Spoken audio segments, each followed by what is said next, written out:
It's a way that we test your balance system. And actually, cold water makes you spin one way, warm water makes you spin the opposite. No way. Mm-hmm. Oh my gosh. That's why it's got to be room temperature or body temperature. And if you're down in Australia and they do it, you spin in opposite directions than what we do up in America.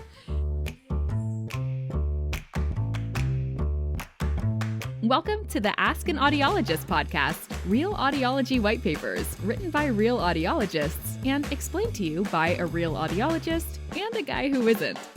Now here are your hosts, Dr. Jordan Strong and Kevin Ziener. Back at it this week with the newest of brand new Ask an Audiologist podcasts episodes. I am your host, Kevin Ziener.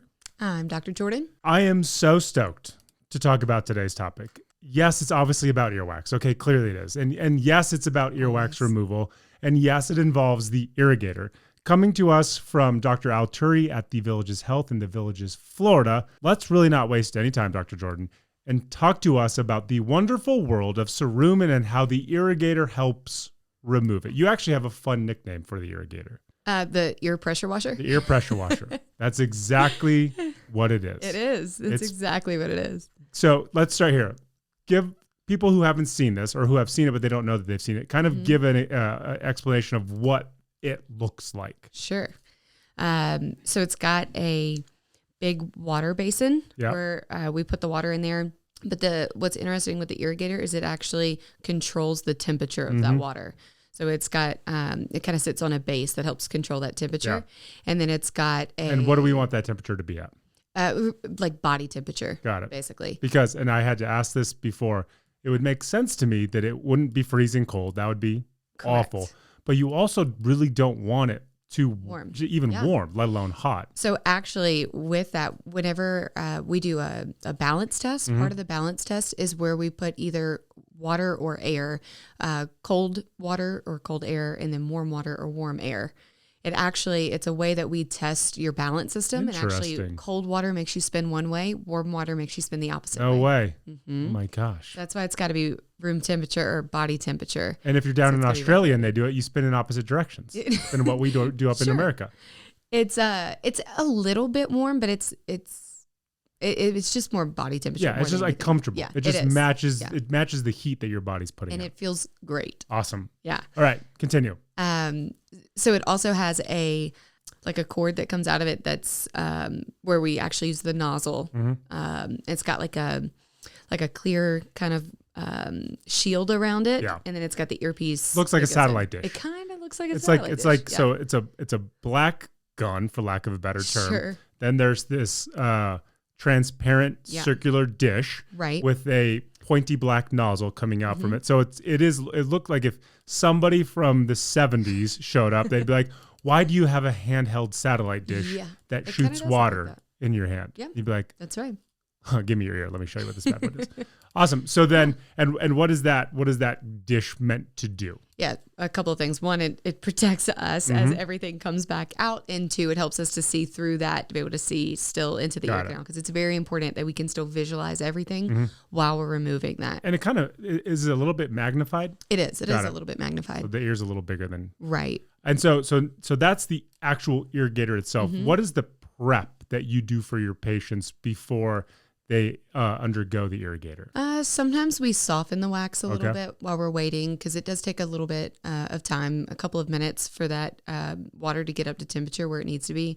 So sometimes while we're waiting, we've already put some drops in the ears to help soften that up. It just comes out easier. Got it.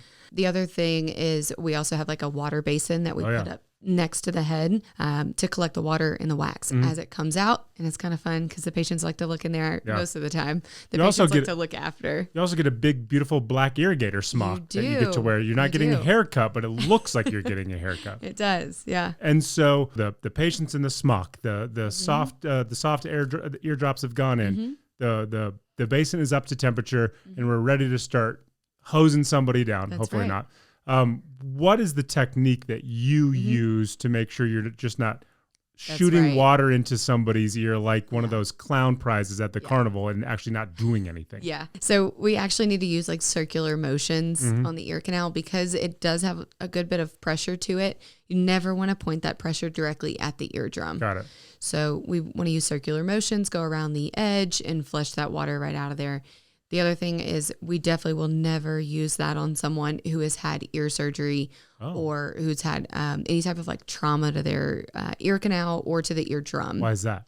Because you just don't want to cause further damage. Oh. You know, it's already like a weakened system. Is so it you just don't want because to damage it. there's just enough pressure that it could potentially exacerbate the issue? Sure. So then do you just do like a normal Cerumen? Or, Right. Okay. We would do some type of other, using the alligator forceps, a curette or suction to get that out. Okay. Yeah. So we're using not full pressure, but half pressure, doing circular motions.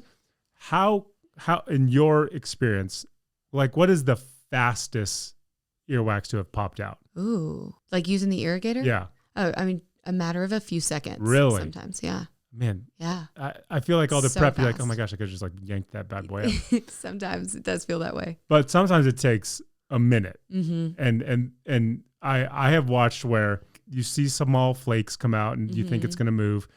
And then that basin fills up and it's like, okay, halftime, we got to go empty this bad boy out. So when it takes longer, where are you at as the one who's performing the procedure? It's just like that anticipation Yeah. is just constantly building. Sometimes it's like you have layers of the wax that have to come out. So like as you're flushing it, you're like, oh no, this is it. But you can't see it all. Sure. So sometimes you're thinking, all right, that's got to be it. And then you take another look in there and it's like, no, we're Nothing's still moved. completely plugged up. So Have you ever had to going. refill the basin? Oh, absolutely. Really? Yeah.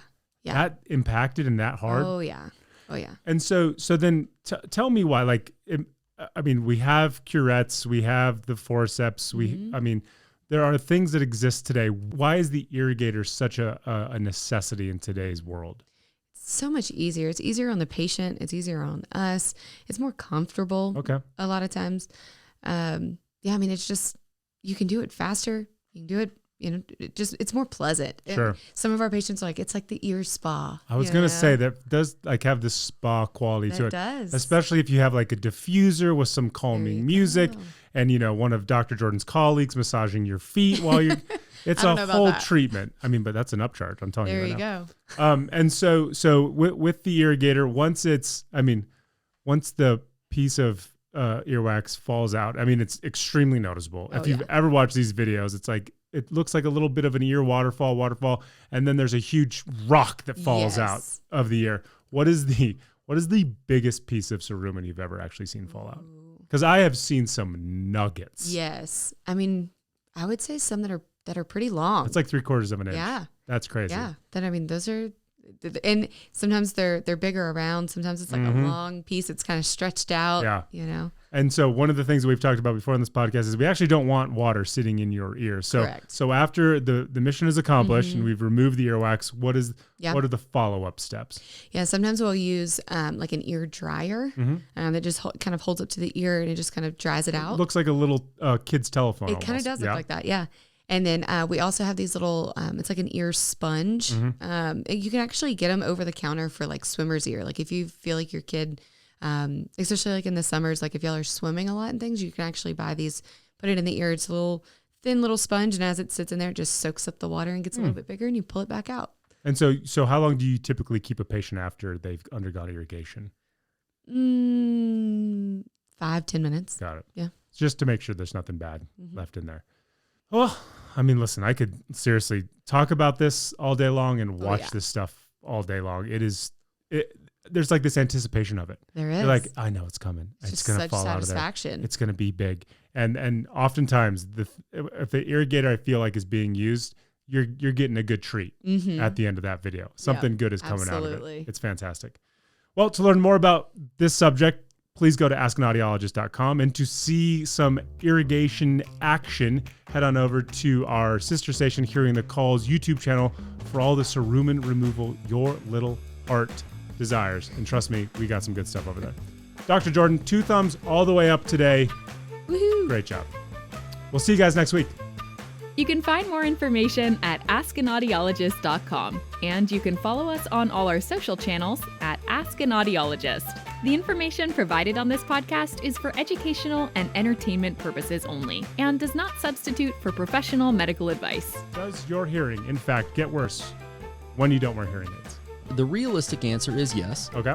But it also gets worse if you don't treat your hearing loss. Okay. Right? Because it depends. Because it depends. Sure. It depends on what causes the hearing loss. Mm-hmm. And so I think the overlying message here is the hearing's going to do what the hearing's going to do. Got it. You know? Good and bad. So the hearing... It's an unruly 13-year-old. Yeah, exactly.